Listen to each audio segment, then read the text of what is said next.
really watch the football games too. And that's a great start to the podcast right there. When one of the guys admits that he didn't watch the games. Fantastic. And hello, everybody. Welcome to the Football is King podcast, where you have the four greatest stooges you've ever seen tell you all about how we know more football than NFL execs, head coaches, players. And most of the time, we're right. Now, is it because we're doing a little Monday quarterbacking, little couch quarterbacking? Yeah. Hindsight's always 2020, but also we know ball here. And today it's time to talk about the divisional round. As always, we like to say at the beginning of our episodes, thank you for subscribing and liking. Shout out to my grandfather, new subscriber to the podcast. Grandfathers are in the mix now. Big thing, if you would like to help the podcast grow, not only when you watch the episode, if you would please hit the like button because it helps the YouTube algorithm pick it up and get us more views. That will be awesome. Also,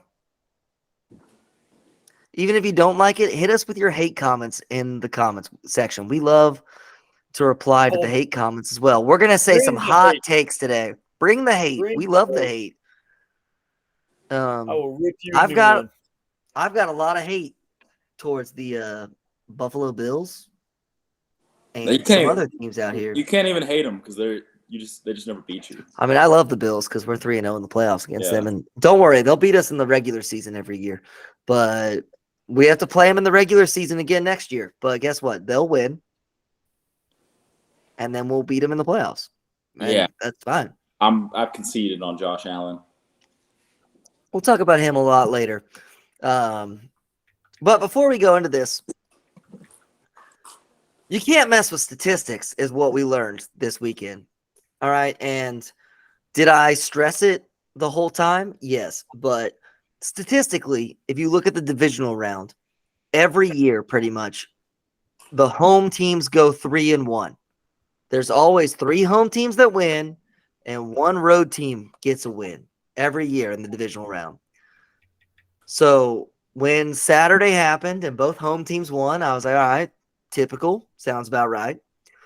And then Sunday, I was the biggest Lions fan on the earth because I knew if the Lions would win, stats showed that the Chiefs have got to win that game. And that's exactly what happened.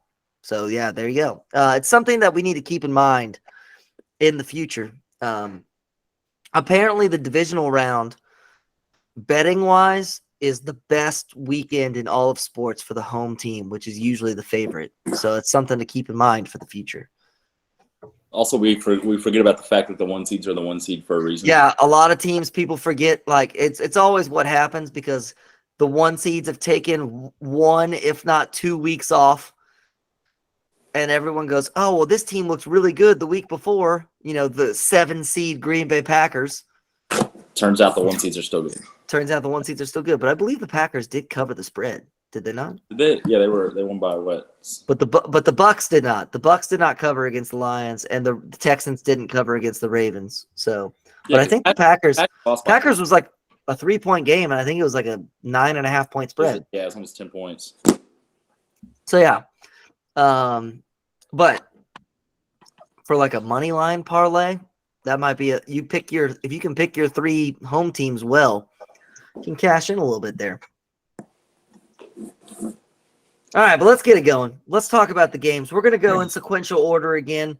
If you haven't been paying attention to the podcast recently in the playoffs, we kind of just go in order of how the games went, not necessarily in the order of which games were the best or our teams. To no one's surprise, I'm the last man standing when it comes to our team because Blake, all 5 of his teams decided to choke.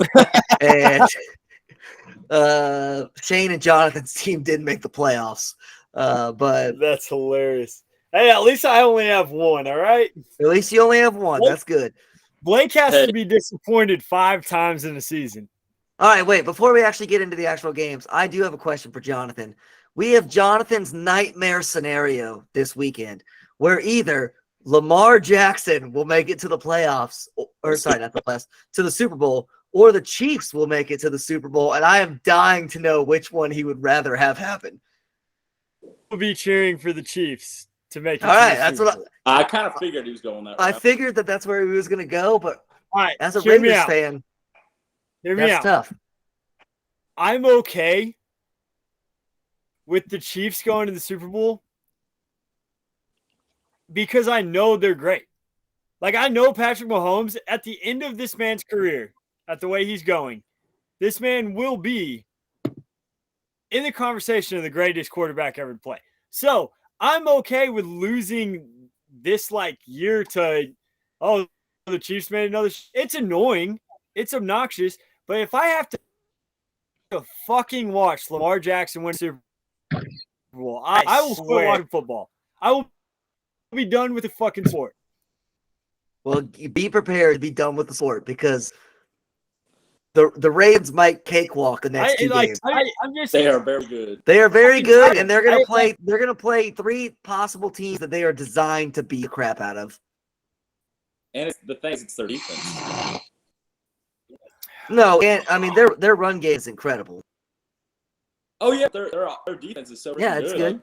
We're gonna see what happens this week, but yeah, I've got a little bit of hope. I do have a little bit of hope. But I will say, and this is a little, I wrote this down for later in the podcast. If the Ravens beat the Chiefs, go ahead and just hang the banner because the Ravens will crush either of these NFC teams. It's not even going to be close. If the Ravens make the Super Bowl, it's not going to be a fun Super Bowl to watch. I think if the Ravens are in the Super Bowl, it won't be fun just because the Ravens are in it, to be honest. The Ravens are one of those teams, kind of like the Seahawks to me. If they're involved in a game, I feel no obligation to watch it at all. I don't. We also can't have both. We can't have both Harbaugh brothers win. We just can't. It's just not. It can't happen. Harbaugh are back. What if I'm so far down the Lions bandwagon, it's unreal because I think they're going to win the Super Bowl. I'm with you, brother. Won't. I hope they make won't. the Super Bowl. I think they're winning the I think Super they have a Bowl. legitimate shot of making the Super Bowl. I want them Depending to on if win the Deebo Super Bowl Samuel so plays. bad. You give MCDC one speech before a Super Bowl, and it might be the most iconic thing. My guy, I've never heard a person sound more like the Big Lebowski. Just he says the word "man" every other word. He's just like, "Y'all fought so hard, man. I love y'all, man." Honestly, if I was, I love that man. I love that man. I do love that man, but just me personally, how I am as a person, I don't think I could play for him because him saying "man" all the time would drive me insane. I would Come lose on, it. man. I need you, man. Yeah, Come on, it's. man. And you got to think that all of his genius offensive coordinator, defensive coordinator, all these guys that want to get picked for head coaches, they're just sitting there just in the microphone up in the booth, just can this guy just shut up with his. He's a man. He's a man's coach. He's a leader Call of men. The people. Call a fake punt, man. Let's call a fake punt, man. Let's do this. Let's play tough football, man. And the OC's just up there yeah, I get it, man. We're just going to do it, but whatever. It's good times. I think that whole organization loves the dude. I think They all do. his coaches fucking love him. I think all their players for fucking the love him. governor of that state, and he'd win in a landslide right now. He might win. He could run for president of the United States, and Michigan would be the swing state. And guess what? Dan Campbell's going to be your president of the United States. He will probably get some presidential votes. You probably will, yeah. He would definitely win Michigan unless Jim Harbaugh is also running for president. Then it would be they'd split the votes. That would be a hell of a showdown, man. I think they should actually just be on the safe ticket. That would actually be a very interesting poll right now. If you went to the state of Michigan and asked which coach do they like better, Harbaugh or Dan Campbell, I think Dan Campbell wins in a landslide. I think so too. Well, yeah. Campbell also wins. I think you split the state with Michigan State too. Also, That's true. Michigan State fans are smart enough to know that they will do. But what the Michigan right has thing been is to good do. for a lot of Always years the because right of Jim thing. Harbaugh. But yes, they just won a national championship. But I mean, Michigan has been beating the crap out of Ohio State, which is the only game that matters, for 5 years now, I feel like. And Dan Campbell just got the Read it, Lions read doing it. something that's never happened. And Benjamin Cat was there to witness it all. All right, look. Dude, and you want to talk about going from one extreme to the other, where it was this guy's a big old dipshit, and now people are like, he might still be a dipshit, but he knows what he's doing. He's got these boys rolling, you know. This is a good, yeah, that's a good teaser. He is still a bit of a meathead, as they like to say, as we'll talk about the last 2 minutes of the Lions-Bucks game in detail. But yeah, but before we get to that, we got to get through the Saturday games first. Let's start off with the one game that wasn't the greatest of games. It was close at halftime. It was tied, but the Ravens just beat the crap out of the Texans. It was not close. The Texans, they fooled us with that fake punt or that. Yeah, the punt return. I really thought that maybe the punt return would make the Ravens fall apart, and it didn't. So good for them. And the Texans' offense never got going, ever. No, CJ Stroud couldn't do anything. Yeah, it looked like exactly what everyone thought CJ Stroud was going to look like in the national championship against Georgia when he played really well. Or was it the national championship, right? No, sorry, it was the semifinal. It was the semifinal where everyone was like, you know, the tape beforehand was that Stroud can't handle the pressure. And not the pressure of a big game, but like actual pressure. And I don't blame him for not being able to handle it. He was going to get sacked on every single time he dropped back to throw the ball. He still dropped some dimes, though. He did. He looked good. He looked. I did not look at that game and say CJ Stroud can't play quarterback. He still has some great throws, but I felt bad for him because he was running for his life. Yeah, yeah. And the Texans, like, if you're a Texans fan, like, you're elated with how that whole. Oh yeah, they're way ahead of schedule. They have a ton of promise. This being in that game right there, if you would have told Texans fans that's 5 years down the road, they'd be like, okay, I'll wait that out. You gotta fix the run game though. If you're the Texans, yeah. they have no run game all year. Will they end up with like 33 rushing yards or something like that? Yeah, it was terrible. They gotta fix the run game. They need a running back. They need some better interior offensive linemen. Tunsil and they lost some dudes. Yeah, they lost. No, they lost the other they lost the right tackle, but the interior I think was pretty. They lost Henry Green. Yeah, but he a tackle? Yeah, he's a right guard. I mean, former Texas A&M, so I don't want to slander him, but like, is he really that good? He started though. But no, I'm just saying. I'm not a line evaluator, but Laramie Tunsil is a beast. We knew that draft night that he's a monster. We've already we said this on the podcast for forever. If you're freaking smoke masking it, you're a monster, and he is great. But they need a little beef on the inside. They need a better running back. But they got the dude at quarterback. They got the QB, and their receivers are great, and they're young, kind of Packers-esque, where their core is very young. Well, and like running back, it seemed like there's a lot of guys that are coming into the draft this year at running back that you're going to be able to find late, and they'll be good. And even if you get two of them, you know what I mean? You run to two, they'll be fine. Yeah, I'm really I think all the big name running backs are not going to be good. They're going to win the AFC South for 10 years. I'm just saying, like, the Blake Horums of the world, I really don't think he's going to be successful in the NFL. I think he's only successful because Michigan's offensive line is so dominant in college football. Yeah, for sure. Honestly, if I'm looking at Michigan running backs, I want the Edwards kid more than I want Blake Corum. Yeah, that dude touched the ball twice, scores 2 touchdowns. He's gone. He's more electric. I think he just drafted a running back late. Yeah, but I mean, if it's available, the Texans are going to have a late draft pick. If you've got like a Jahmyr Gibbs or something, like, you know, obviously Jahmyr Gibbs is already on the list, but if you've got a player like him, you could take it and look at it. But I think that, yeah, their draft pick should be bolstering their O-line or their interior of their D-line, because the other part of this game, the Ravens ran the ball right down their throat all night. It had like 230 rushing yards. A lot of that did come from Lamar, but also Gus Edwards didn't have a bad game. I mean, like, the Ravens can run the ball. The Texans' defensive strategy didn't seem to make a whole lot of sense. In the first half, for sure. But Honestly, I felt like their defense played better in the second half, but yet they got scored on There were more. so many third and longs where Lamar would just take off. I mean, yeah, it was the same thing that I was yelling at the screen in the Chiefs game where we've talked about this so much on this podcast. If you're playing a mobile quarterback, do not rush the passer. Yeah. Your defensive ends should not – you should just stand still and hold the line to where your mobile quarterback – make Lamar beat you from the pocket, which is the one thing that I have faith with the Chiefs next weekend is because usually when Spags plays Lamar, he makes Lamar try to beat you from the pocket. Now, could we still lose? 100%. But, like, the Texans were just like, hey, Will Anderson, just run right by him. Hey, I can't remember the guy on the other side. Run right by. And then Lamar would just run it right down the middle for 30 yards. Yeah. Yeah, they keep running wide. It's Awesome. like, dude, just stay. You got to stay shallow. You cannot. Yeah.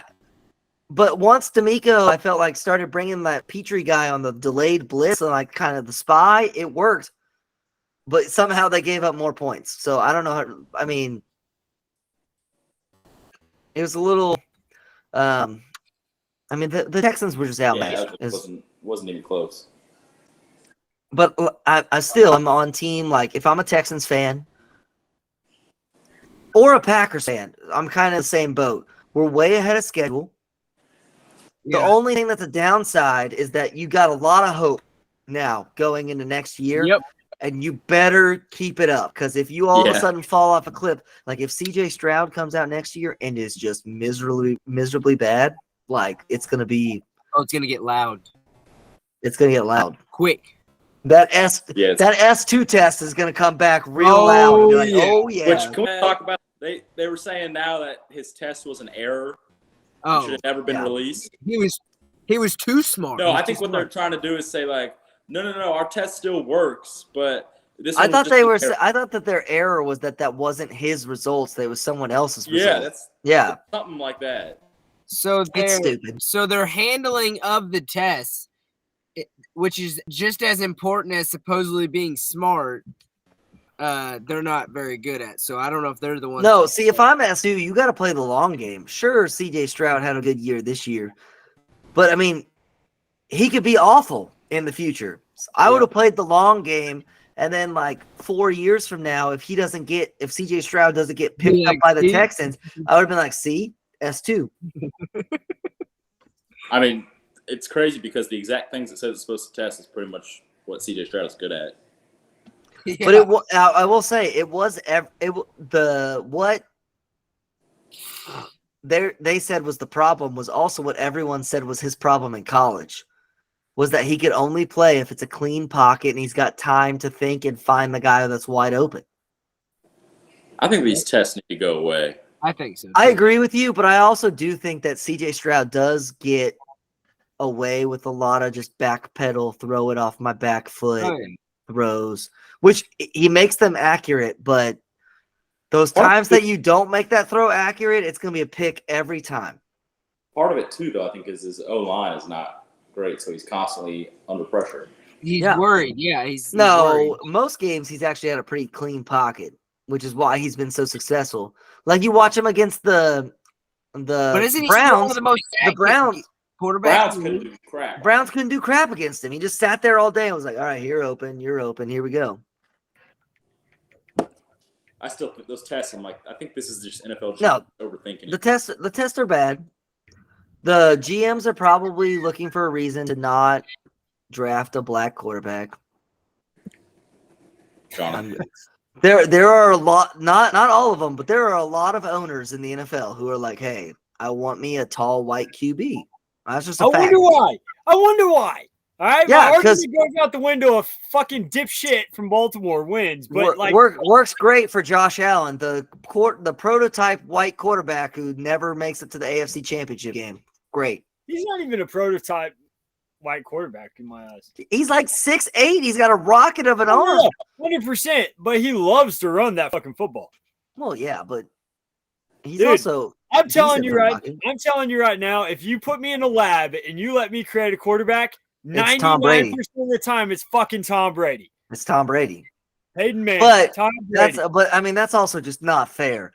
Those guys are What? dead though. Why is that not fair? Hey, wait. No. I know how to. It's not dead. It's not I dead. know. It just hasn't Sorry. been done right. What I know how mean- to solve this problem. When you could create a player in NCAA and you There you created a go. quarterback, what traits did you acquire for that quarterback to make He's him about- not put away he's the about color of his 6'9". skin? What No. attributes? He's Hey. about 6'9", 260 pounds. Oh, He's a little BS. fast, but he's All right. averaging like 600 yards a freaking game. No, through but the that's air, not dude. fair. College football and professional football are way different from each other. Jonathan, I have a guy you got to hitch your wagon to. J.J. McCarthy. Yep. No, I was gonna say the prime college football quarterback is Lamar Jackson. Lamar Yes. Jackson is I the will best agree with college that. football quarterback. I will agree with that. You give me a quarterback in college that can scramble around and run like Yeah. crazy, he's going to be That's- really freaking good. Yeah, you're gonna win the Hey, national I've championship. been begging for this in Aggie land for quite a few years. But you know what might happen? Tried it. You might, yeah. Wait, well, Henderson, he kind of ran around a little bit, and then he Well, broke. but his you also fucking gotta arm. you gotta be able to throw the ball too. And he broke his fucking arm. Hey, our guy that Look. came in that game had kind of a rocket of an arm. yeah, he did. I liked him. Yeah, I liked him a lot. All right, We need a QB so bad, like a Here- good here- one. here's the thing. If Lamar Jackson makes it to the Super Bowl, He's going to. I bet you within 3 years he's a Cam Newton. Because they will I start mean, fucking no. headhunting him, and they will try Well, yeah, to kill him. They did it. Lamar is one They major figured it injury out. away from being out. Yeah, it's 100%. So give me a fucking Tom Brady that stands in the pocket, doesn't take big hits, and he's going to play 20 plus years and win a lot more fucking Super Bowls than some fucking hoodlum that wants to run around on a goddamn football field. No. If Cam Newton had this team, they would have won a Super Bowl a long time ago. I also think. I agree with Jonathan that the prototype quarterback is the one who's going to stand in the pocket and be but like saying my prototype quarterback is Tom Brady is not fair. He's the most accurate thrower of a football the world has ever seen. I like I Aaron mean- Rodgers a lot too. All right, that's fine. And Aaron Rodgers, I like Peyton Manning a lot too. Aaron Rodgers is very mobile. Like he Drew got, Brees. like, especially Like when, that sorry, guy. when he was young. When he was young, Aaron Rodgers is very mobile. Just give And me a quarterback that wants to throw the ball more than he wants to pad stat his fucking I am with you running there. stat. So right now, That's Jonathan's why I best. like Patrick Mahomes. Jonathan's best quarterback, according to what Jonathan just said, is Dak Prescott. No. No one throws for more yards than Dak Prescott. No, I don't like the guy that's just going to get the stats. You also have to be a winner. Jonathan loves down by 20 in the fourth quarter, throws for 450 yards. Dak Prescott. That's his ideal quarterback. It's not my ideal quarterback. No, that's not correct because I I like my quarterbacks to have some type of brain in their head. But I mean, my ideal quarterback is Patrick Mahomes. I I like don't wanna- that's the I don't wanna thing. be that guy. I love Patrick Mahomes. Give me He a can guy run, that but he has can that throw. arm talent. That no. arm talent is what it is. The only thing that I want to fix about Patrick Mahomes, I want Tom Brady's deep ball. Oh no. Did I freeze? No. Or did everybody else I freeze? freeze. Oh. I want We Patrick were Mahomes intently needs, listening. sorry, Patrick Mahomes needs to fix his deep ball. He does. The other thing he needs to fix is when he takes off running, he looks like such a goober. Who cares? He No, gets I so kinda many like yards. it. I like it. He looks like he's like And I don't like this thing. Whatever this Okay. thing is, I don't like it. All right, I'll give you that. I don't like this thing. It's weird. That- But yeah. Screams a bit on the Well, railroad tracks. I mean, his brother is a little flamer. All right, So, hey, let's move it I'm on. not talking about that. I'm thinking he might be a spokesperson for my community. Hey, he did have his What's helmet. that mean? He had his helmet shattered during a game. He could have some CTE. He likes trains, Blake. He likes He rocks likes and trains. trains. All right, hey, let's get back to the Ravens. Is Mark Andrews going to play this weekend? No, they brought in Zach Ertz.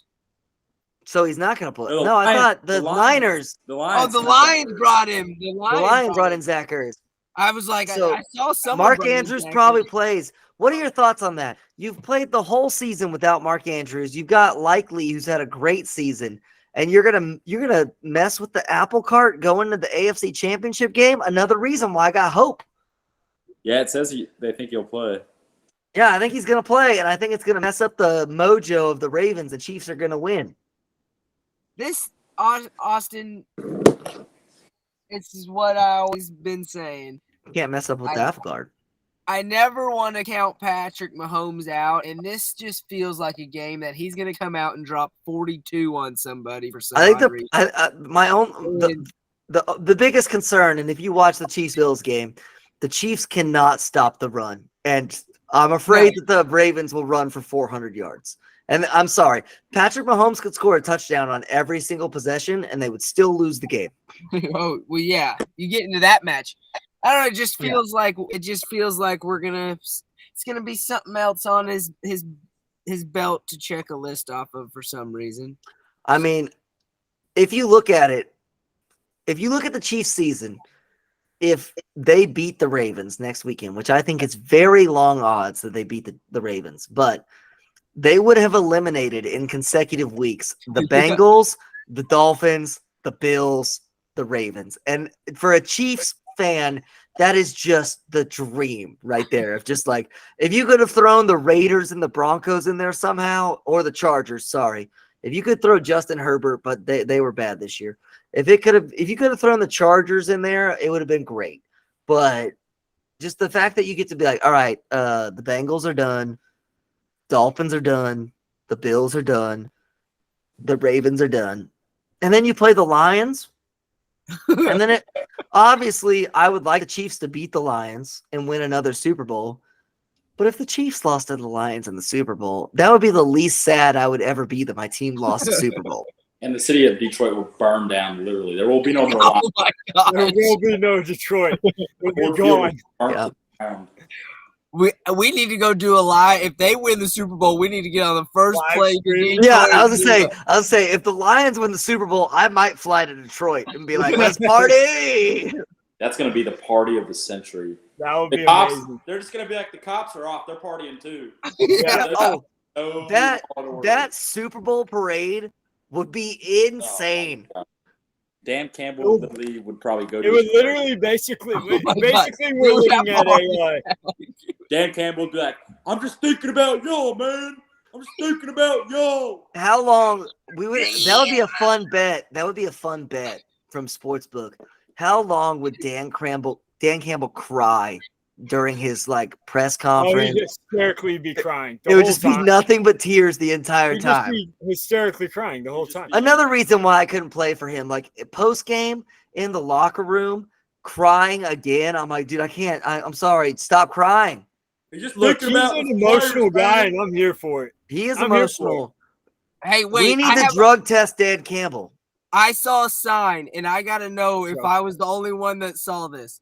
The sign that said, kneecap, get your other kneecap. There was 4 things they got, and then the last one's the Super Bowl. Do you think Dan Campbell, when he gave that quote, was thinking, I'm going to say 4 body parts because that's how many games it takes to the Super Bowl? Because I could see him doing that, and no one understood it till now, or He's a bit cheesy, but I see it. I like it. It's good. It's the first I thing can I get thought behind of. that. All right, let's talk about the Lions competition. The Packers and the Niners was the second game on Saturday. Very good game. Niners probably should have lost. Yeah.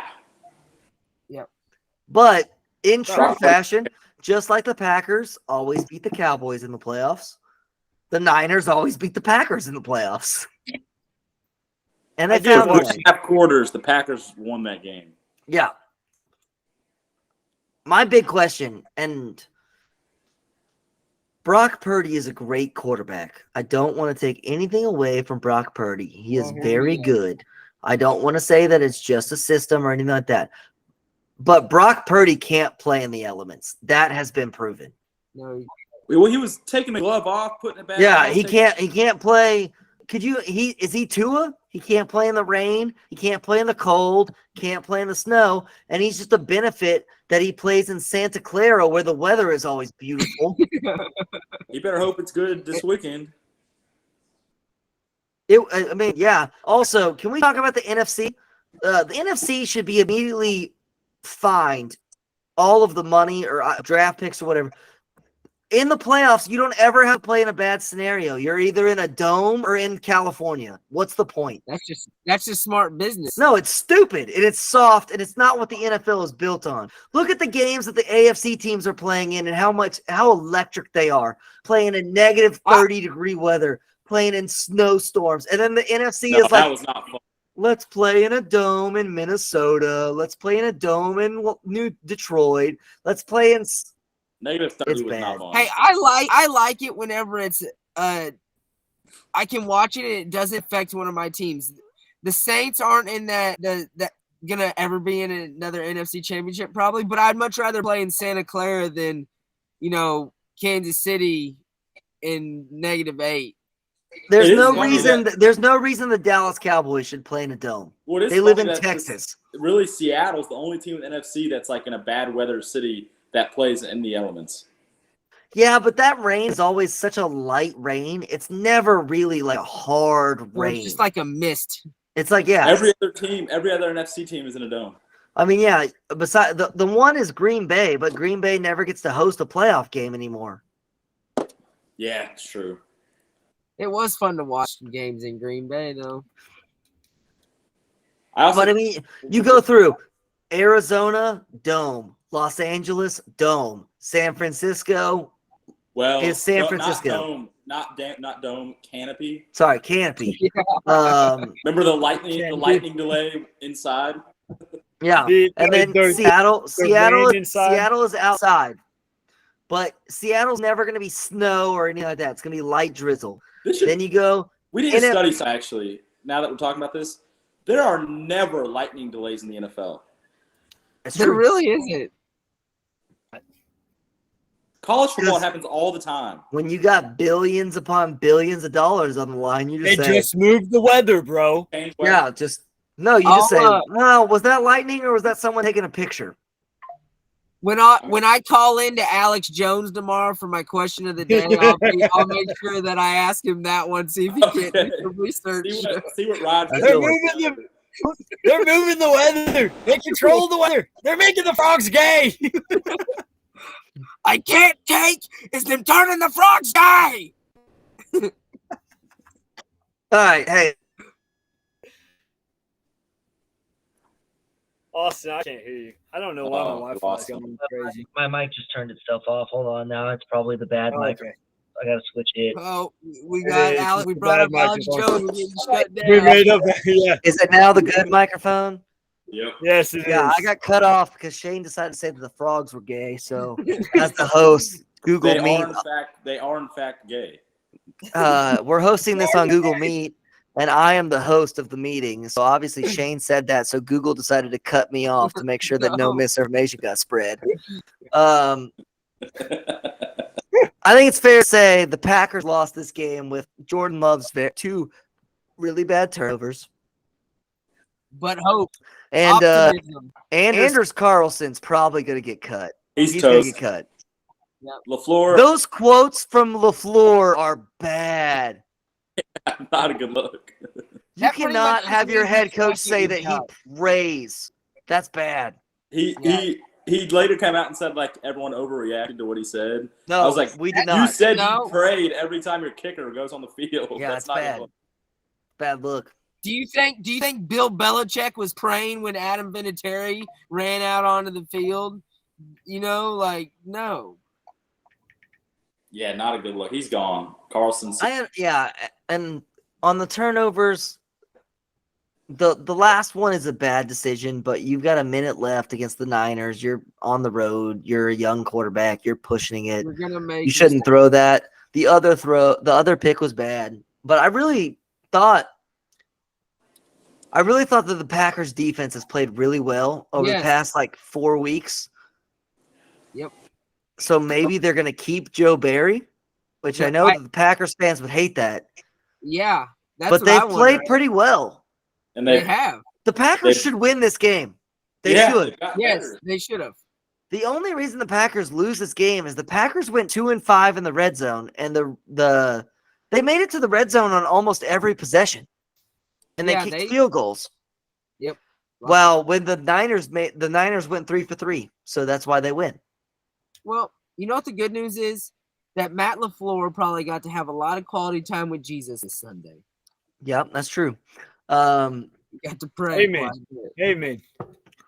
What I think we need to talk about for the Lions' upcoming game against San Francisco is San Francisco's defense overrated.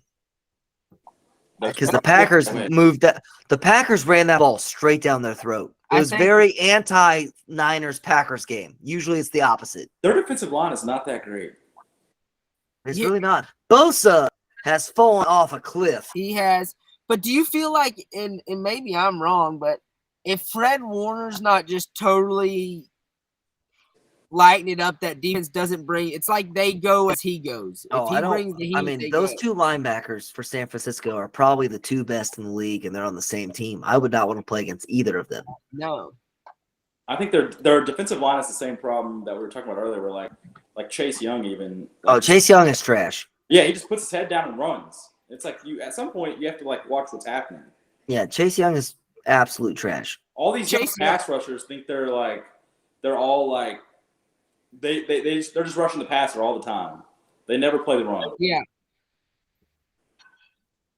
I mean, Dre Greenlaw had 2 picks today. I mean, Dre Greenlaw is a monster. Kurt Warner is a monster. Fred Warner. Sorry, Fred Warner. Kurt Warner also a monster. Kurt Warner is a monster, but that was a long time ago. Be on his side when it comes to the we should play every game in a dome take. I think every team should be forced to have an outdoor facility. I actually agree with that. It's so much better to watch a game when it's outdoors. It's way better. Or just depending on where you are. Come on, Dallas is in a dome, bro. There's games that are 105 degrees. That's why I think they have the dome. That's exactly right. That's the same reason the Rangers built a brand new stadium. All right, here's what you do: play the early fall games in the dome, and then play after October, play in the Cotton Bowl. Oh gosh, what is the locker rooms like at the Cotton Bowl? Is what I want to know. I'm sure they're not. Messi's finding out right now. I mean, they could. No, Messi lost. They lost 1-0, but it's preseason, so their whole team is 38 and they're walking around the field. But I mean, there's no reason that Dallas has got to play in this nice dome in Jerry World. There's no reason why freaking the Los Angeles teams play in a dome. Los Angeles is known for having the best weather on the planet. They do have the best weather. Canopy. Sorry. Get it right. And then you look, every single team in the AFC North outside. Someone should be fired for that thing. Every single team in the AFC East outside. Now, old school, bring your lunch pail to work type of mentalities. And that's why the AFC wins more Super Bowls than the NFC. Should the Giants and Jets be forced to redo their field because it's atrocious and everyone tears their ACL? Yes, but they should still keep the field outside and not a dome. I'm talking about the Texans have a dome. And is that it? Colts and LA. Yeah, and the Chargers, but the Chargers are San Diego had an outdoor field, but they had to switch it. Wait, we can't make an excuse. Tampa and Miami and Jacksonville all play outside. Yeah, and 2 of the 3 teams are in the AFC, baby. Yep. Outdoor football is so much better. When you go to a game in a dome, it doesn't even feel like a football game. I want to start seeing Super Bowls in outdoor stadiums.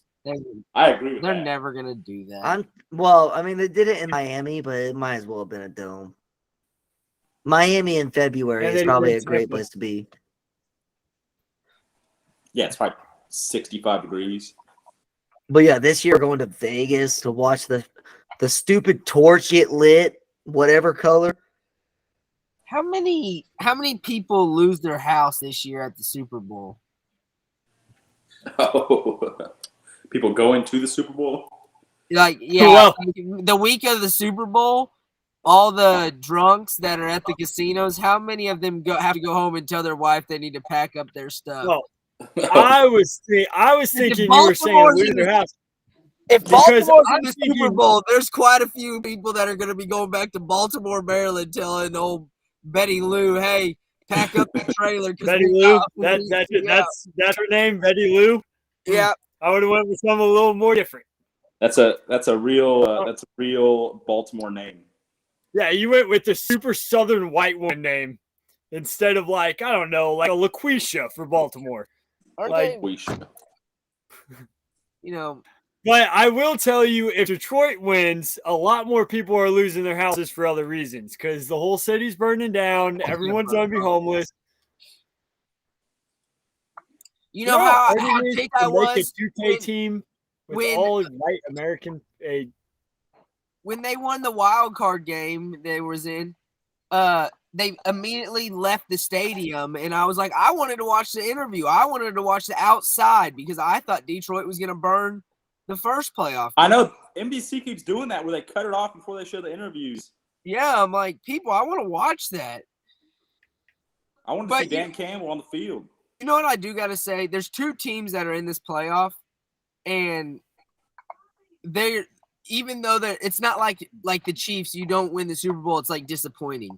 But the Texans and the stinking whatever else the other team is are happy as all get out because they actually might be okay. Gotta be. You're going home happy. For sure. What happened to Austin? He gone. Probably getting drink. Johnny, You know how hard we it is break the to- ice? Did you guys see what?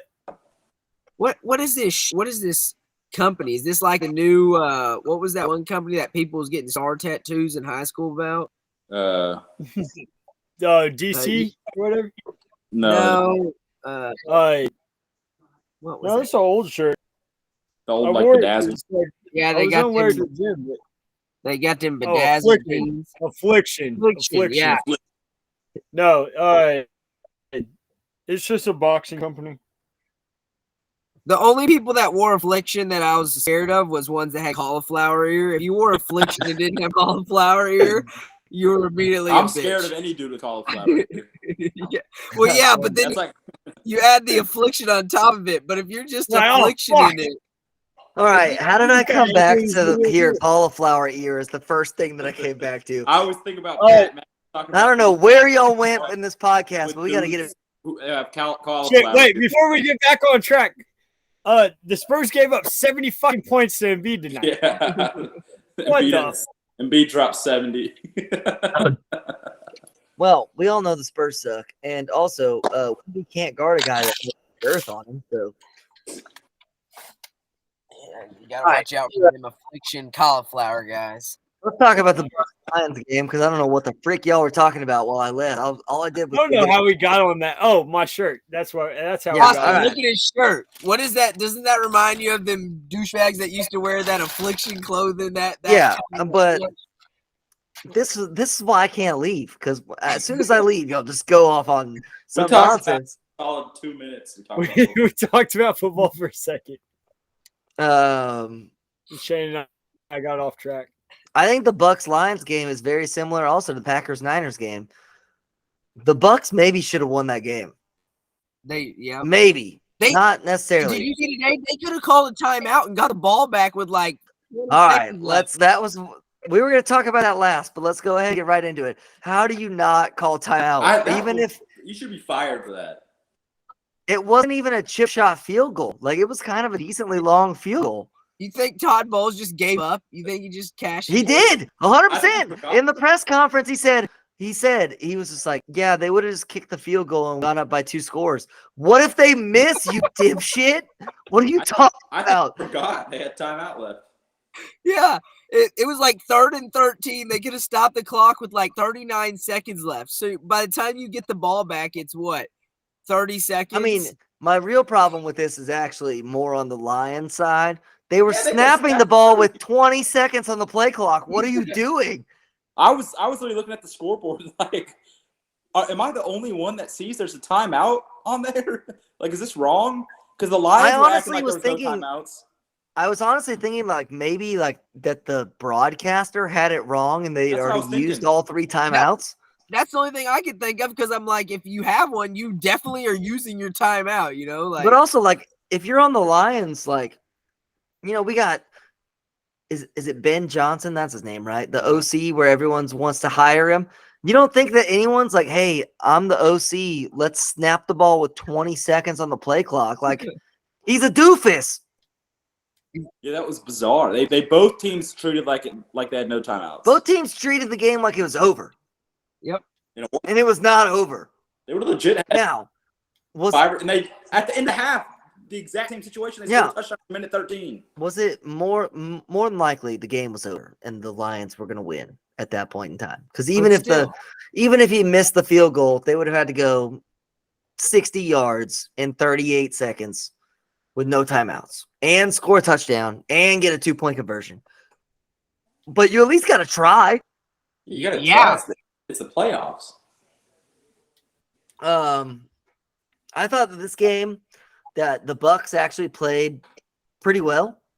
The Lions it looked defense, like an NFC South team for once. yeah, the Lions defense, one of their strengths this year has been that you can't run against them, and the Bucks did. And the Lions' weakness is throwing the ball, and Mike Evans was a monster, as he always is. Dude's been bailing out quarterbacks since 2008. Yeah, but no, 2012. But yes, but Baker threw 2 picks, and those were killer. What do you do if you're the Bucks? You keep Baker. You I keep think so Baker. too. Well, they already said that. They came out today saying that they were going to pursue Baker really hard. And you fire Todd Bowles, though. Todd Bowles is a bad coach, I think. Todd Bowles is a bad coach. I think we all kind of know this. Sorry. Actually, I would say you keep Todd. You convince Todd Bowles to be your DC, and you bring in a head coach. Remember He's that a time- great DC. Who's their offensive coordinator again? It's Leftwich. I thought they fired him last year. Oh shoot, man, I'm behind. I was thinking about that time. He was like the hot head coaching candidate. Oh, why is my internet? Oh, do I not have internet?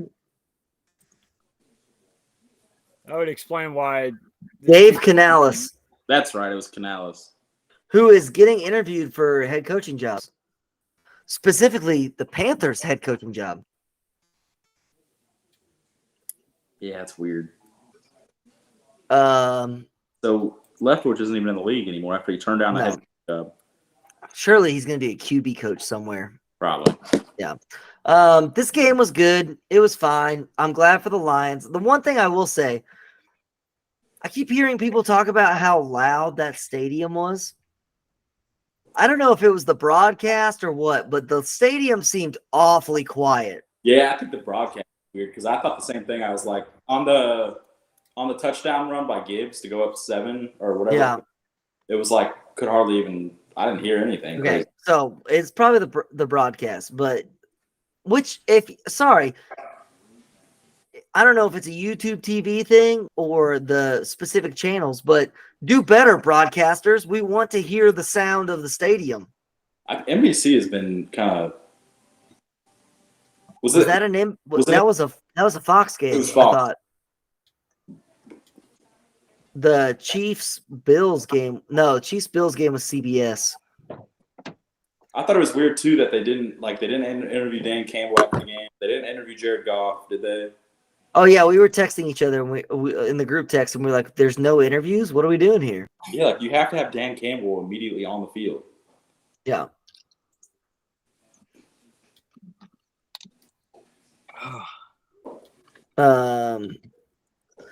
Sorry, I'm looking it up because I can't remember who was what, but Yeah, that group text, guys, was outrageous. I got back to my house that night and I had 83 unread messages. Oh, from Sunday night? Yeah, I feel bad. I was in a roller coaster of emotion during the Chiefs. Yeah, it was NBC. No, Was it NBC? Saturday night. It was Saturday night. There were a shit ton of texts. NBC is kind of dropping the ball on us a little bit. Well, I mean, yeah, we had the Peacock scenario. We got to listen to Chris Collinsworth, which is already bad. I almost couldn't watch. What game was it? That was the Lions game. Yeah, the Lions game. Yeah, I will say, Troy Aikman is becoming my least favorite commentator. Every play that a guy makes a tackle, it would have been a touchdown when you listen to Troy Aikman, and it ruins the game for me.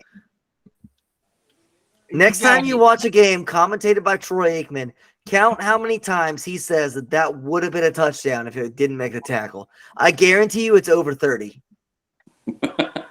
He's also high as a kite. Yeah. That is also true. Same, but you know what?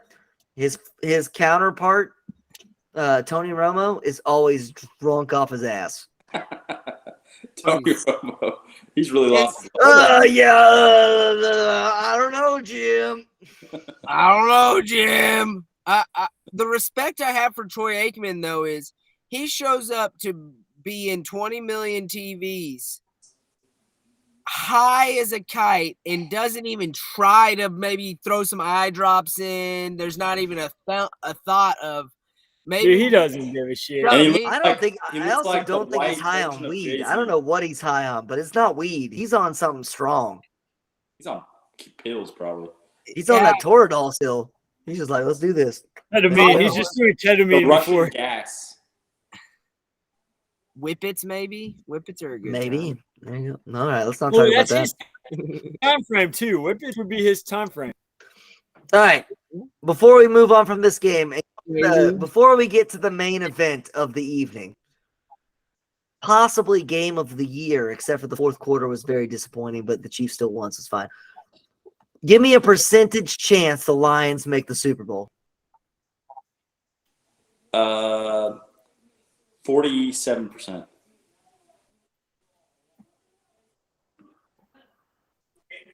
Make They the make Super the Super Bowl. Bowl.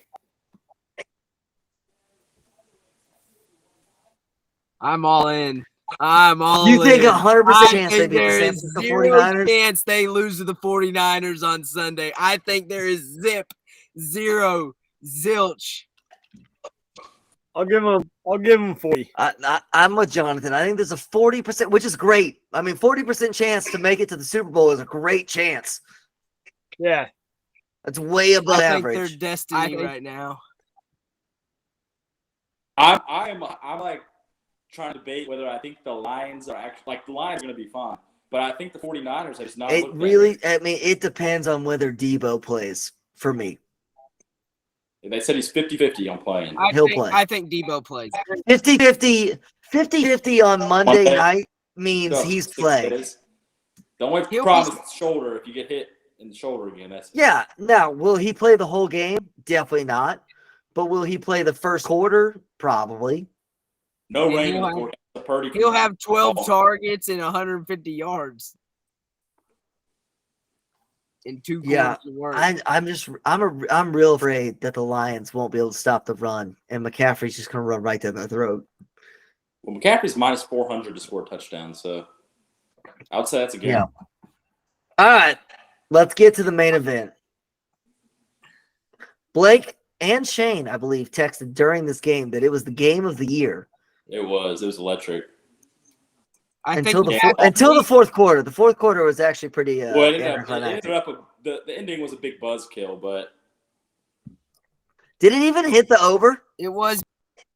I don't know because it was what 24-21, 27. Hold on, I got a spreadsheet right here. It was It did. 56 or The something. over was 50.5, and it covered by half point. Vegas knows. Vegas knows. All right. So Chiefs Bills. I was on a roller coaster of emotions. I went through all the texts that I sent during the Chiefs game today, and it wasn't It's pretty. entertaining. It wasn't pretty. I think there was a point where there was a point in our group text that I had 8 consecutive messages that no one replied to. Yeah, that happens for I was letting all the viewers. That happens a lot more in the Chiefs game than any time of the. Oh, for sure. work your emotions out. Yeah, and It's a safe place to vent. We call it Austin's therapy session. We just let him yeah, go. it is 100%. I'm never gonna go to therapy, but I will text y'all as my therapy for sure. But before we get into the actual game, I want to actually talk about the media coverage of this game here on this Monday. We're recording this on Monday, January 22nd. And all I have seen from the media is whether or not this game was the Bills lost it or the Chiefs won it. And I would love to know y'all's opinion. I hate one that. of the two happened. That One of the take. two happened. You have Pat Mahomes. You can't say they lucked into a win. Yeah. Yeah, no. I'm sorry. Like, he played great. I think in 20 years we're gonna look back, and as the Patriots were the Colts kryptonite or whatever it's called, the that's Chiefs good. are that to the Bills. It's gonna be the same exact thing when we look back. It sucks that Josh Allen's got to play against Patrick Mahomes to get to the Super Bowl. I get it. Like, I mean, he's got to play against Mahomes and Burrow and Lamar. I mean, the AFC is stacked. Yeah. And CJ, I mean, there's a lot of good teams in the AFC. But standing at the top of that, after you get through all the other people, then you got to go against. Mahomes is definitely the top. Mahomes is definitely the top of the mountain. Yeah. The only reason why I will say that the Bills didn't lose this game is if you watch that game, every single bounce went the Bills' way, and they still lost. The game's also drunk. Yeah, the game was drunk. DeMar Hamlin got a. I was gonna say. The game was going their way until they tried to give the ball to DeMar Hamlin. Dude was dead a year ago. DeMar, okay. Do we really think? I think 100%. So this is why if I was the owner of the Bills, I would ask Sean McDermott in my exit interview, did you run the fake punt to DeMar so that they could make a movie? Because I think that's what he did. I think he did. Like, hey, this is going to be a great movie moment where a guy died on the field, and then we're going to make it to where in the playoffs, we faked the punt to him, and he got the first down. Like, it was 4th and 5 in your own territory. On the 40-yard line. 30. No, it was on the 25-yard line. Well, okay, even worse. My problem is you're not even giving it to like a wide receiver or running back. You're giving it to a guy that's never carried the football in his life. Also, it's 4th and 5 on a play that the Chiefs, who have been burned by fake punts all year, starting in week 1 from Dan Campbell, and so then they've been burned on it all year. They were playing the most prevent coverage possible, and that play never stood a chance. I honestly think if you're a coach, you keep your offense on the field if you're going to do that. No, if you're going to run the fake punt, you do the snap it to your punter, the gunner runs as fast as he can forward, and then he stops on a dime and you throw it to him. That play is unstoppable. Just leave it in Josh Allen's hands. Yeah, you get. But also, you don't fake it with 13 minutes left in the game or whatever it was. Now, thankfully for the Bills, it worked out for him. Yeah, thankfully for the Bills, McCole Hardman is McCole Hardman. We'll talk about that more later. But I really disagree strongly with the media today that the Bills lost this game. Because if you go look at the statistics, the Chiefs, would anyone like to guess how many third down plays the Chiefs ran? Whole game. 3. You can count it on one hand. It's 5. Yeah, it's 5. They ran 5 third downs the entire game because the Chiefs averaged 8 yards a play. I mean, their offense had the ball for 22 minutes and scored 27 points. So if you just show someone that stat, that game was closer than it ought to have been. It was because the Chiefs on their first 2 possessions kicked field goals instead of touchdowns. Yep. Like the Chiefs should have won that game by a lot. Yeah. But because the Chiefs want to kill me by the time I hit 40, they're raising my blood pressure. And then the fumble through the end zone, I literally thought. You got the fumble through the end zone. You have the fumble of Josh Allen that gets picked up. You have the fumble that Dalton Kincaid illegally pushes out of bounds that doesn't get like. We got to make a harsher penalty on illegally hitting the ball out of bounds than a 10-yard penalty. I'm sorry. Like, that's a huge difference. That's why I don't like the touchback rule the opposite way, because it's like if you do it anywhere else on the field, it's not that severe of a punishment. No, that's more egregious in my opinion than the touchback rule of you can just smack the ball forwards to make it go out of bounds. Like, that's way more egregious than the hey, I reached for the goal line and I didn't get it. Yeah, that's what I think. I will say I will be on the minority. I do like the touchback rule. I don't think you can change it. It has to stay the way it is. I heard people saying like just let them start with the ball on the 20 or something. But then it's like, okay, if it's third or fourth down for that matter, you fumble out of the end zone. What do you do then? Then it's fourth. So I think you do automatic loss of down, just like intentional grounding or something like that. Yeah. That way, if it's fourth down, it's automatically a turnover. And they take it. And then I think if you really wanted to change it, you make it an automatic loss of down, start on the 20. So if it's first and goal and you reach, now it's second and goal from the 20-yard line, which is very that's fair, not likely that you're going to get it. Now, I still don't like it. I still think it should be a turnover. I still think it should be because then you're still rewarding them with 3 points for sure. Yeah. I do too, because like everyone's like, well, if it happens anywhere else on the field, then it's not, there's no punishment. But also the end zone is the one part of the field where nothing is the same. And the offense is benefited by the fact that all you have to do to get a touchdown is get the nose of the ball to cross the end zone. Yeah, Like if you look at specifically from the Bills-Chiefs game, the amazing play by Josh Allen on the 3rd and 14 touchdown pass to Shakir. Shakir catches that ball, and his momentum, without any contact from a defender, takes him out of the end zone. But because he first caught the ball in the end zone, it counts as a touchdown. Anywhere else on the field, they wouldn't give him that forward yardage. They would give him the momentum that he willingly ran backwards, and it wouldn't be a touchdown. So you get the offense gets all these advantages from the end zone. The defense should get their one advantage from the end zone, in my opinion. I would say that's one advantage. Also, it doesn't happen enough, I think. How many times does the offense, like a QB sneak, just reach the ball out and pull it right back? Drew Brees was amazing at that, where he would just go hoop and then pull it right back. It's like, I like the rule. Leave it as is. Quit changing the rules of football. You have convinced earlier today. I was on you change it, but you have officially convinced me. I like it as it is. All right, let's get on to the other things from this game. The other thing I didn't like from the media, Josh Allen played a good football game, and they need to stop roasting him. Now, this is the reason why Josh Allen is not Patrick Mahomes.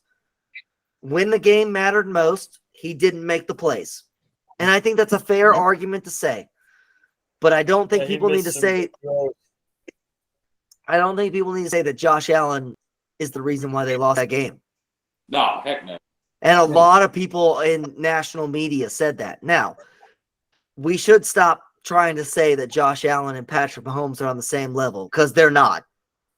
Because Mahomes makes the plays.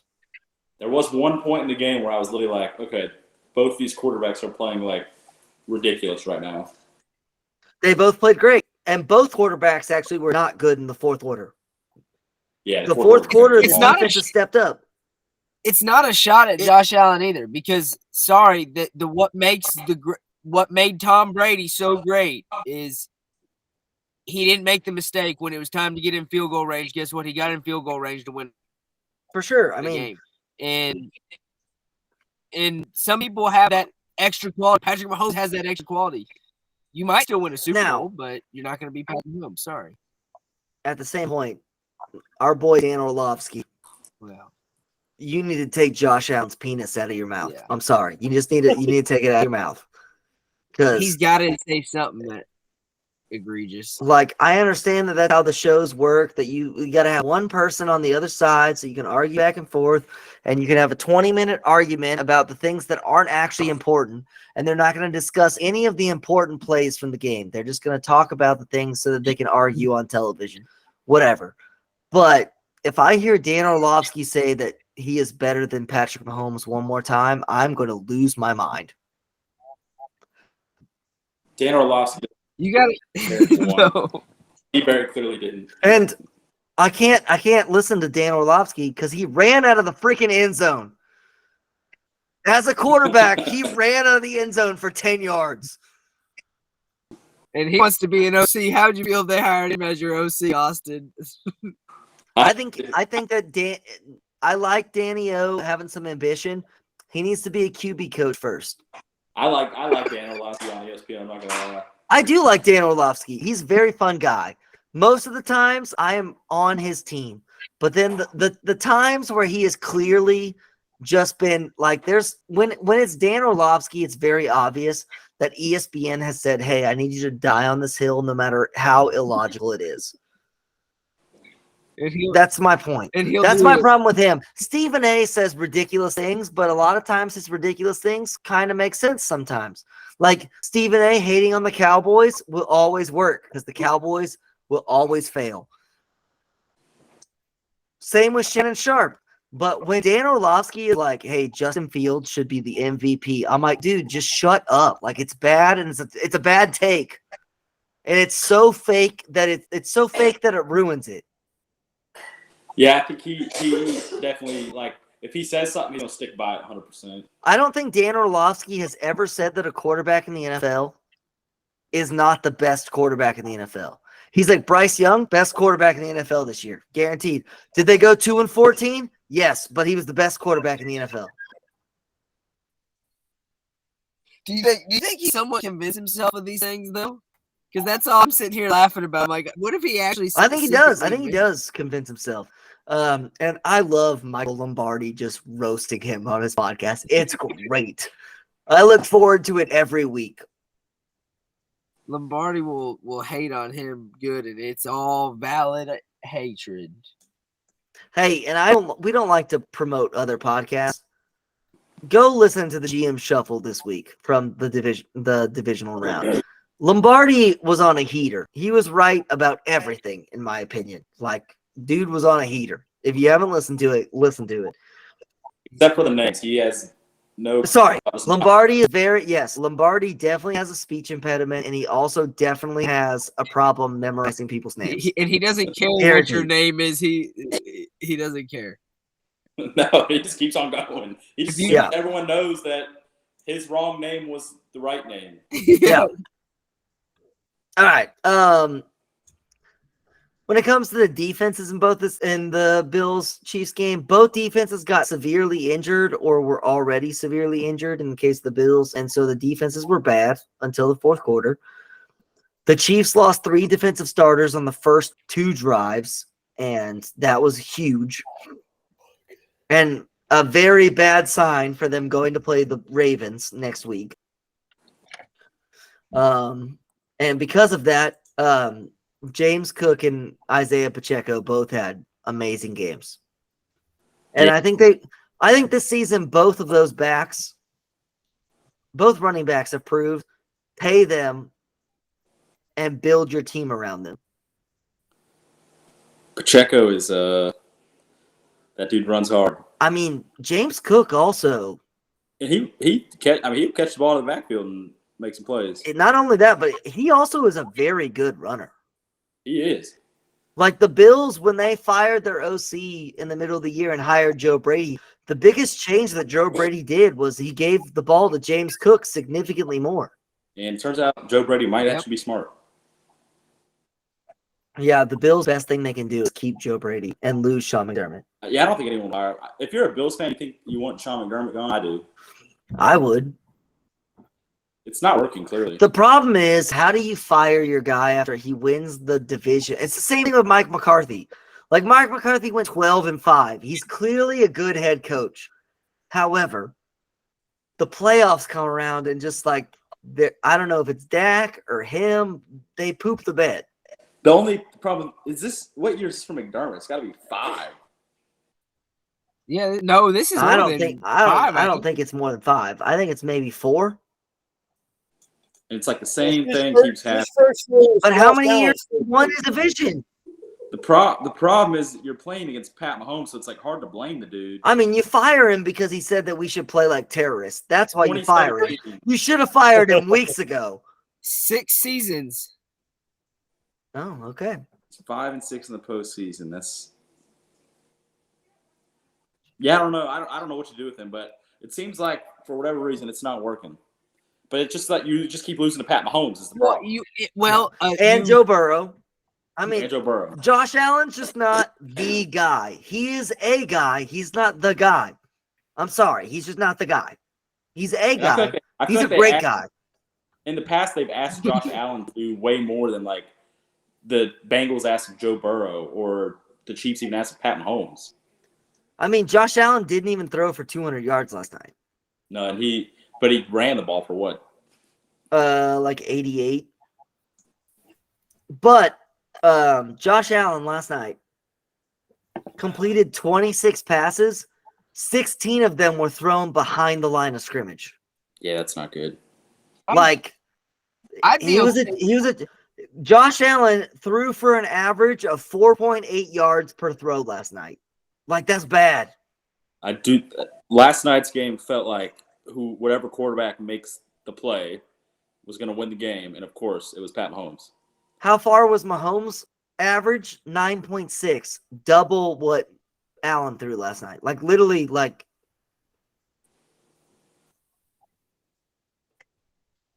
Allen was just a check down merchant last night, and he also ran the ball great. I mean, he led his team in rushes with 72 yards, but he also carried the ball 12 times, so he only averaged 6 yards a carry. So he really didn't have that great of a game.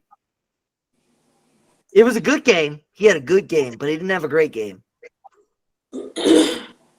Yeah, I think I would I'd too. fire McDermott after the field or the fake punt. Yeah, give his bar hands. The problem is, if I'm trying to fire McDermott, who am I bringing in? Is the question.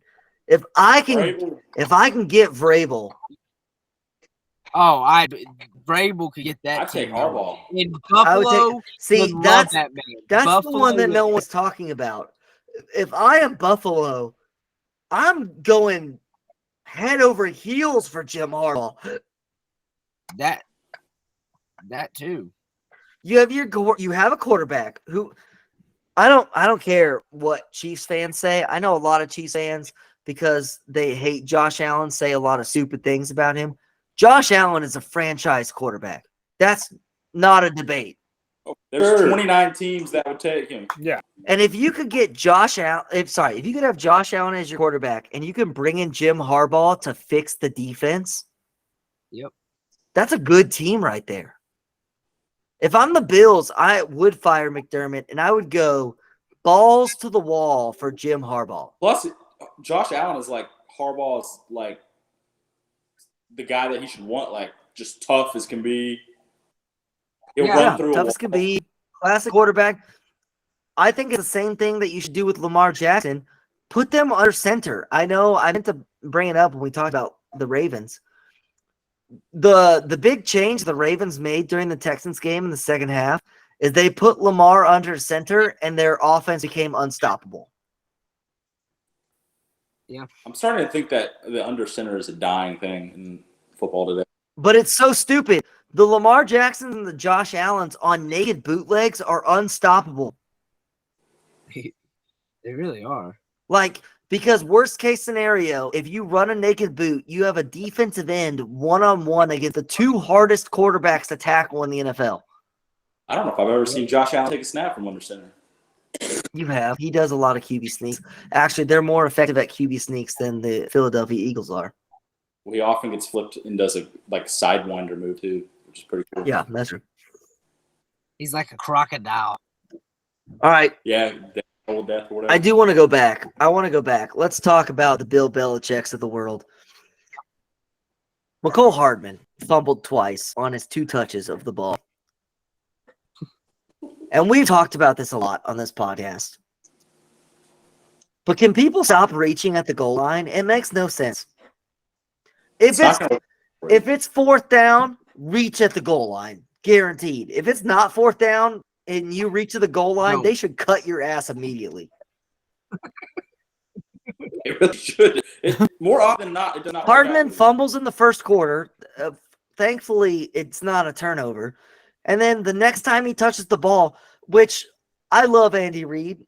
But I also hate Andy Reid.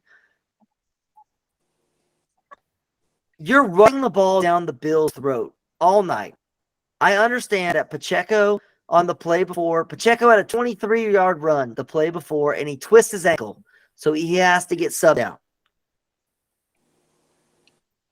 So give the ball to Clyde and let him score the touchdown. But instead, Andy, we're on the 2-yard line. It's 1st and goal. Andy Reid decides to give the ball to our 7th-string wide receiver. Mecole Hardman is the 7th-string wide receiver on the Chiefs, who has already fumbled, and he gives him the ball, and he fumbles again. These are the reasons why Andy Reid hasn't won 8 Super Bowls at this point in time, because this is what he does. Yeah, I will say I thought he was down. Like it looked like the recoil just hadn't happened yet. No, the problem was his hands were like this, and his right hand comes off, or it's probably his left hand because it was a mirrored image. One of his hands comes off the ball, and they're always going to call that a fumble from there on. Also, the problem at the goal line is these dudes are coming in to punch the ball out. Yeah, they're leading with their. I mean, should Poyer, according to the rule book, have been penalized for leading with his helmet? Yes, but are they ever going to call that at the goal line? Obviously not. Just keep it in your chest and just go to the ground, dude. It's 1st and goal. If you get tackled for a 0-yard gain, you're still at the 2-yard line. It's a stupid thing by Mecole Hardman. Yeah, that play will never make sense. They all do. Let's get to the fun part of the Chiefs-Bills game. Jason Kelsey's a monster. Dude, the way he just jumped over that, jumped back. Dude. All right. That ball. Also, the way if you watch him jump, ability. if you there is an angle on X or Twitter or whatever. Jason Kelsey jumped out of a box that was 6 feet tall onto a slab of ice and did not fall. The dude is a monster. It was very athletic. Like the hop up, like he just like boom. I don't care about the hop up. I care all about the hop down. How did he not bust his head open? I was very impressed with the hop back up. And also, I was impressed with the hop back up. Dude, that's a big man just to like grab onto the bar and just boom, like one hop. Like it didn't. Like it's not like he like. It was one motion. It was one motion of just woof. Like, how many beers do we think he chugged last night? Oh, I don't know. But Taylor Swift might hate him. Showing the little girls where she said. Every time that he was on screen, even if he wasn't the main person on screen, he wasn't drinking a beer. He was chugging a beer. My favorite tweet of the night is whoever's watching his little daughters. And his daughter said, Mom, Dad's boobs are on TV. And he's just like this. He's like, yeah. I also did feel very bad for his wife because there is no way that he was not trashed beyond belief trying to leave that stadium. I saw an angle, like a photo where you can see her face in the background, and some dude tweeted, "This is the look of a wife that married a dumbass." And I like this because I'm a dumbass. I mean, no, but here's the thing. You know it's coming. Yeah. You know who you got involved with. Oh, yeah. I mean, if you listen to their podcast, if you hear the story about their first date, Jason was so trashed on their first date, he couldn't take her home. Also, he jumped into the crowd during the first quarter. I don't even want to know what he was at the fourth quarter. The picture where he's yelling after Travis Kelce's touchdown. Oh, yeah. All the Bills fans are looking back up. Is the greatest picture I've ever seen in my life. Yeah. And my favorite was when Travis goes like this, and they're like, who do you think that's for? And like, obviously it's for Taylor. But you know, Jason's in there like, fuck yeah! Yeah, man! I also guarantee that at the end of that game, because they had their window open to their suite the entire game. Yes. I guarantee you he was double birding and just cursing out Bills fans that entire fourth quarter. Oh, That was pretty awesome. I'm not gonna lie. Yeah. When you see him jump out and jump back in like that, you can't say nothing to him because that guy will be. He probably doesn't have cauliflower ear, but he might as well have cauliflower ear because he will beat your ass. Yeah. You know what The we only- should have? You know what we should have as a podcast? We should have, just like how Joe Rogan has Protect Our Parks, where everyone gets super fucked up. We should have a episode at the end of the season called the Jason Kelsey Podcast. Let's do it. We all shirtless. We all just chug beers like fucking animals, and we all just get annihilated and talk shit.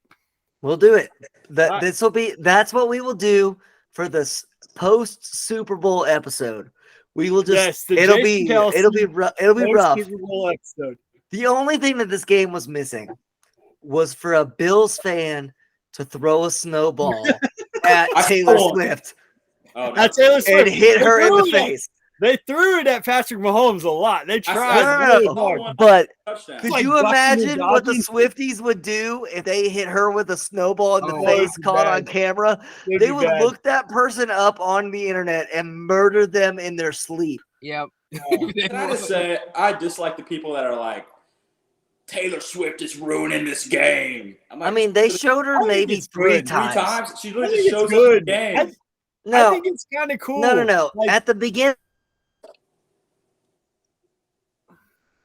I'm with Austin. At the beginning, I was over it, but now I don't care. I'm here for it. I think it's kind of nice. It gives a different It doesn't do anything to you. It doesn't do anything to the game.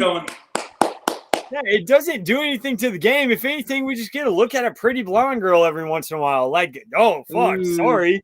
I'd rather look at her than Brittany Mahomes. So it used to be like, let's show Brittany Mahomes and Pat's faggot ass brother. Like, instead, we get to see Taylor Swift. Whoa. I didn't say that. Censored. My gosh. Here's the Sean deal. Strickland can say it, but I can't say it. Come on, man. Sean Strickland was going on a tear this past week. Dude, I love that man. Austin can't talk right now, and so we're going off track. I lost my microphone. It says it's on, but it's not working. I will No, say it's working. It's working. We can hear you. Yeah, There It's a haven't good been any Jackson Mahomes sighting. Nope, the F words. Got some legal troubles he's dealing Hey, with. time out. Austin, try. Can you hear me? Austin, Yeah, Is it the good one or the bad one? it's good. it's All a right. good one, but you're in and out a little bit. Oh gosh, I gotta buy me a new You're mic. good. I You're gotta good. buy me a new microphone cord because mine is broken and it's touchy. Shoot, I don't know what all the things I wanted to say based off of that. Besides, Jonathan, shut up! Don't say that ever on this podcast ever again. I'm down. Had to take advantage of your mic being down. Yeah, I know the Super Bowl episode, post Super Bowl episode will be good. Oh, dude, yes. Especially if Lamar Jackson wins. Hey, well, that'll be great. I will have to. I'll have to learn how to video edit because I know Jonathan will say something that I have to edit out of the podcast. Can we talk about how Taylor Swift didn't heart back to to Travis Kelce? Yeah, Are they gonna break up? Are they gonna break up? What's going on? I thought that was fucked up a little bit, man. I'm just saying, he shoots you a heart and you don't shoot was back. in the moment. You see her screaming for him? She's in the moment. She did not. No, you got to heart back. It does. Can you imagine sending a Snapchat to a girl with the heart and she doesn't heart back? I mean, Jonathan can tell us all about that. Well, it's called a Monday evening, Austin. Here's what it is. That's what it happened like 30 minutes ago. I don't know what you want. And it hurt, didn't it? It hurt. I got to thank you. I'm afraid. Oh, that's rough. Oh gosh. Ooh. I do like the fact that Taylor Swift has like fully embraced the football games. No, He's she's probably- always been a football She's in fan. it. She's She's from a football Philly. But we've never seen it, and all of a sudden she's like, "This is the greatest thing of all time." It's football. Well, what I do like about it, all right. So like this, I actually had this thought the other night. Travis Kelce went from being this grown man that's just playing in the NFL to when I look at him and Taylor Swift, I'm like, that is a high school fucking child just falling in love. Like it seems very like a first love scenario where he's just like a high school kid that's giddy. Come on. I get your He second is, point. bro. Come on, I he get is. your second point, but your first point was so disrespectful. He was just an NFL. He was the greatest tight end of all time. I'm not saying he wasn't Greatest the tight greatest. end of all time. I know he's the just greatest. an NFL player. No, He's just no. this guy What I'm playing saying football. is, what I'm saying is, he was just this greatest of all time tight end. But now when he plays, He was just the greatest tight end of all time. That was it. He was no, just. I'm just saying the man looks happy, dude. What's that? Can I just say the man looks happy? Hey, I'm happy. Damn. For him. I'm happy for him. I'm happy for him. too. He's gonna make $1 billion. Is he gonna I love propose to love. her? Love is awesome. Love is awesome. Love But is also, awesome. he's Love is great. Give it up for love. Give it All up for love. Hey, just think, all he had to do is do some Pfizer commercials, and he got him $1 billion. That's the greatest investment I've ever seen in my life. Dude, No, if he's they gave regretting me that. $1 billion, He's like, I could've got the I want to billion get by the other shot, but I means. would do the endorsement. He's regretting it because he's like, I could have got that through other means. Yeah. Yeah, well, All right. Hey, let's wrap it up. Mr. I am very concerned for the Chiefs next week because Joe Tooney tore his pec in the end of the third quarter, early fourth quarter, and all of a sudden the Chiefs offense came to a stall. And I think you should put a GoPro Your on. boy Allegretti was out there though. yeah, the Nick Allegretti. Remember that? Nicky! Yeah, remember when- Nicky! At the game, Jonathan remember and the Shane next didn't make was- it to that game, but Blake and I did, and we sat next to Nick Allegretti's best friend, and it was hilarious. Oh, We're yeah. at the very top of the stadium, and he's like, Nicky! He like recovered a fumble or something, and the dude flipped out. No, they were beating the Cowboys so bad they put in our backup offensive line, and Nicky came in and had they threw a pass to him. That's what it was.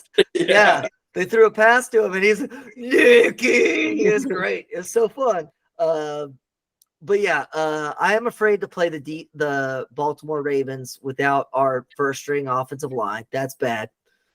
Also,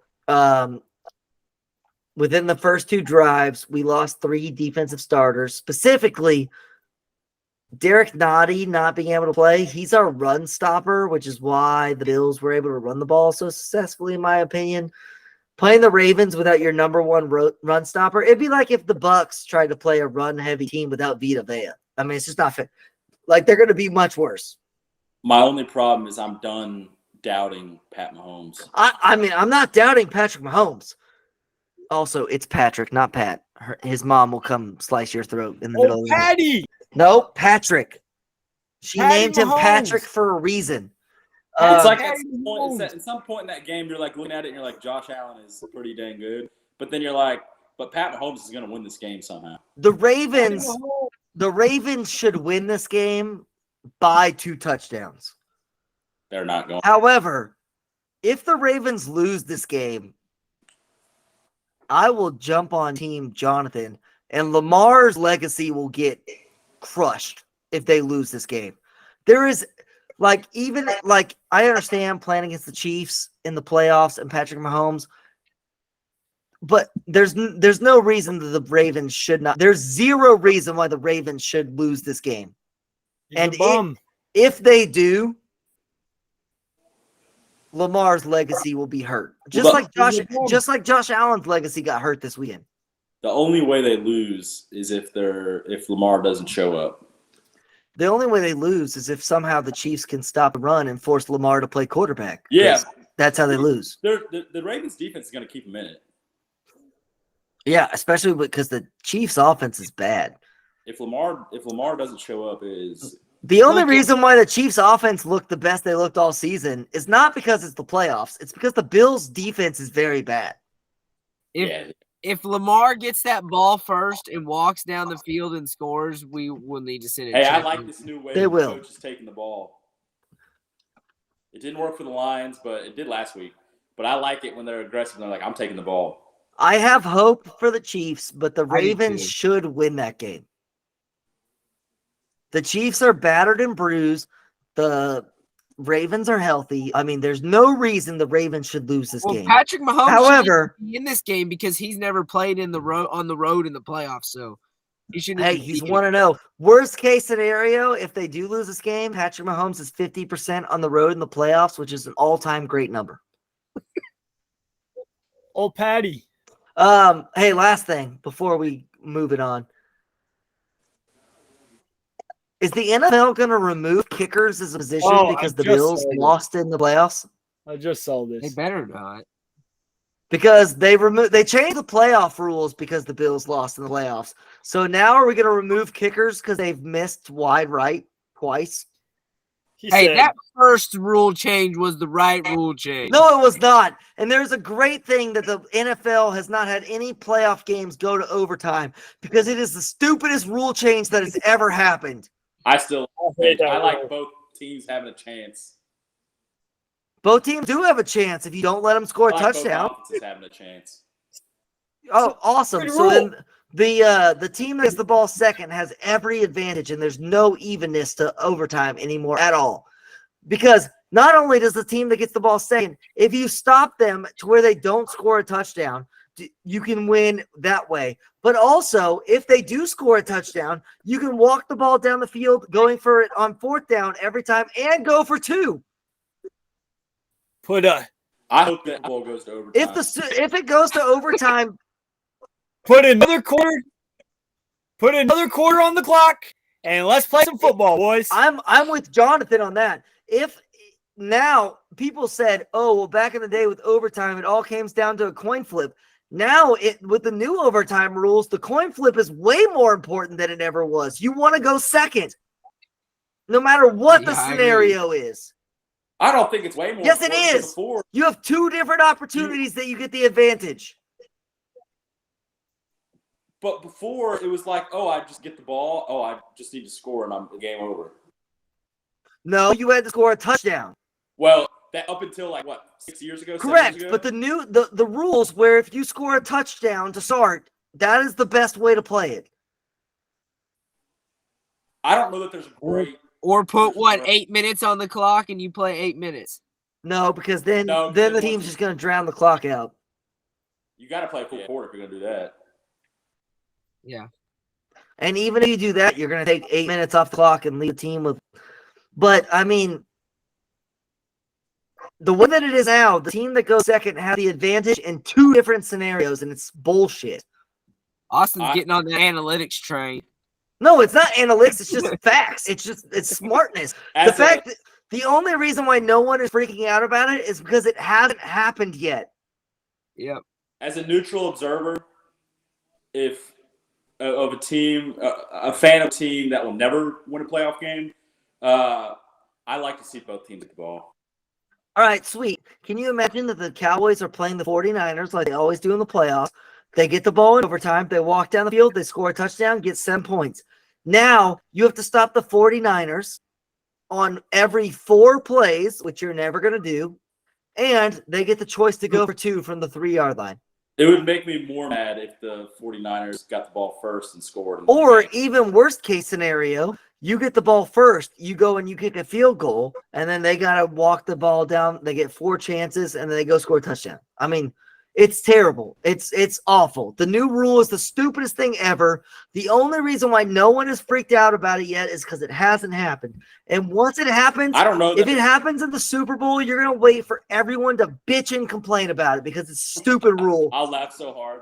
I don't know that there's a way to do it where everyone's going to be happy, though, anyways. Yeah, wait till the Lions lose in the Super Bowl because of this, and everyone will just lose their mind for the poor Lions. I will laugh so hard. And it's going to be to the Baltimore Ravens, and Jonathan's going to have a heart attack as Lamar will win a Super Bowl under the most BS circumstances ever. Luckily, If the Lions win a Super Bowl, I might be on Academy buying a Super Bowl shirt just for the Lions. No, the Lions are gonna lose the Super Bowl to the freaking overtime rules. Then I'll go to a third world country and get their championship. There you go. Go to Africa. Get you a Shirt, championship yeah. shirt. The PETA would hate to know that. Or what's the environment people cutting down trees to send third world country? EPA. Yeah, golly. All right. Let's wrap it up. We did 90 minutes. Well, more than 90. We did 100 minutes on 4 games, so that's prime form for us. Shane was late to the party, so he doesn't know about this gambling twist, so he's going to pull out his phone, hopefully, and make an adjustment. But there's only 2 games, and we always make 3 picks. So he needs to pick a person who will score a touchdown. It doesn't matter what the odds are. Pick a person who will score a touchdown this week. I'll start us off. I think that the Ravens are going to cover the spread of -3.5 against the Chiefs, just because the Chiefs are beat up and the Ravens are not, and that's why. I'm very conditional on this pick, but we make these. It's Monday. We usually record on Tuesdays, but it's Monday this week.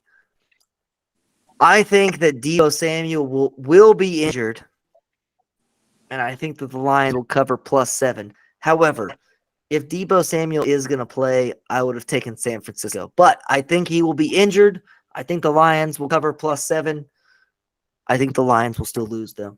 And then for my touchdown, I'm taking George Kittle at +115 because there's one thing that the San Francisco 49ers do in the playoffs, and that's throw the ball to George Kittle in the end zone.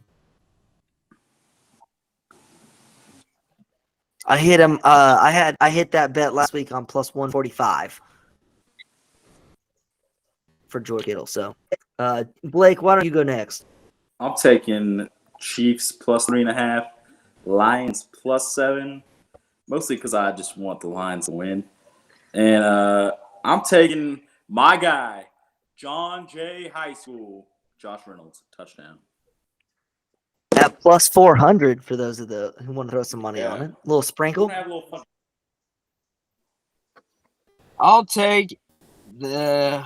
I'm going to take the Chiefs +3.5. I just can't bet against Patrick Mahomes. Then I will take the Lions +7 and to win outright. I'd trickle that up to about a 10-point spread in the Lions' favor. If you want to buy that up, 17-point alternate spread. Oh There you my go. gosh, I would hammer that. That is a lock. Hammer that. Bet the mortgage on it. And then I will take Isaiah Pacheco to score a tutty for probably All right. +150. All right.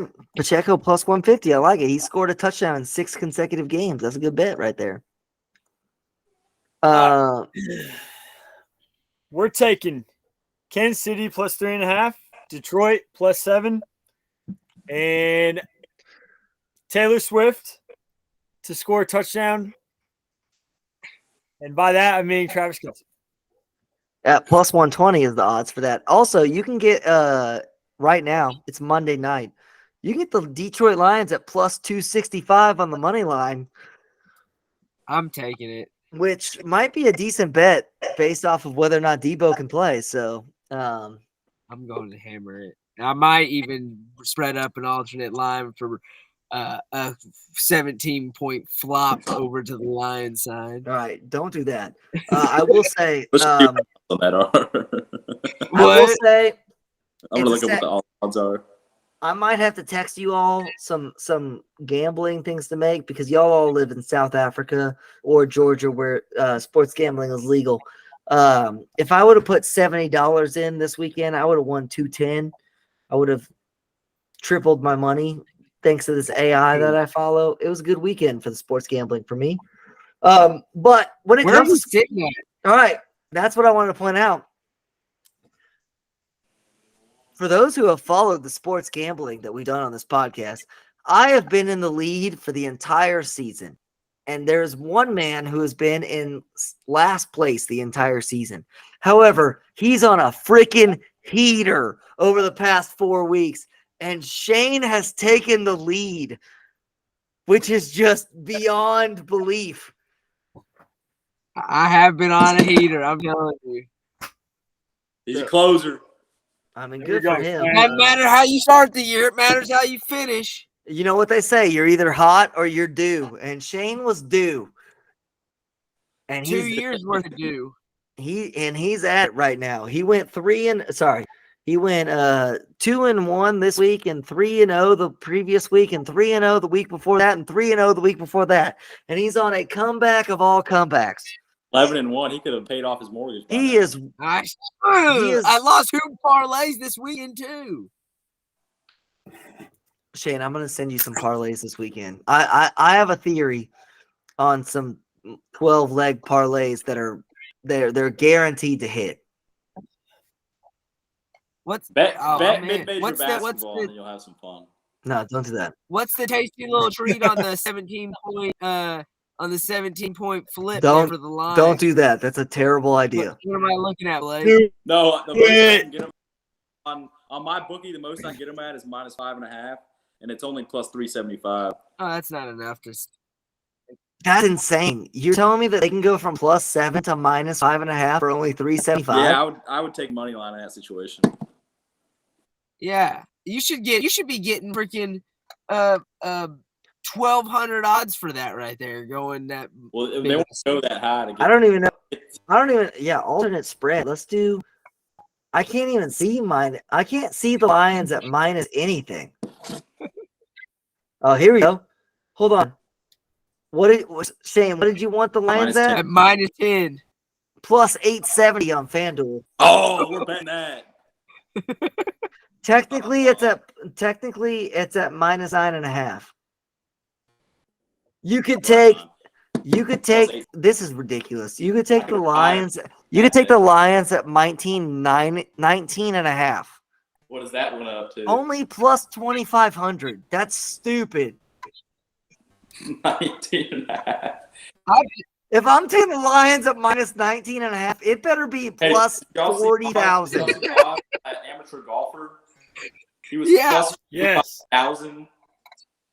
Yeah, you can bet on him to win, but he can't win no money. That's a plus 45,000. Yeah, was it not Sam Burns? Sam Burns, is he not?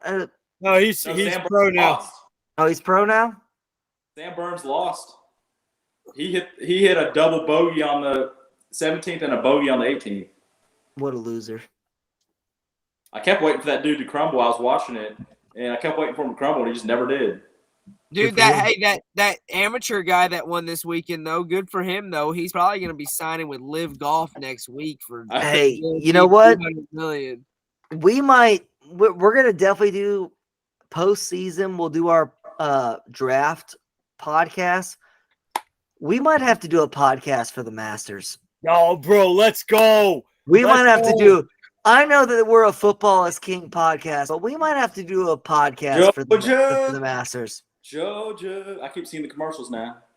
Yeah, the CBS is starting.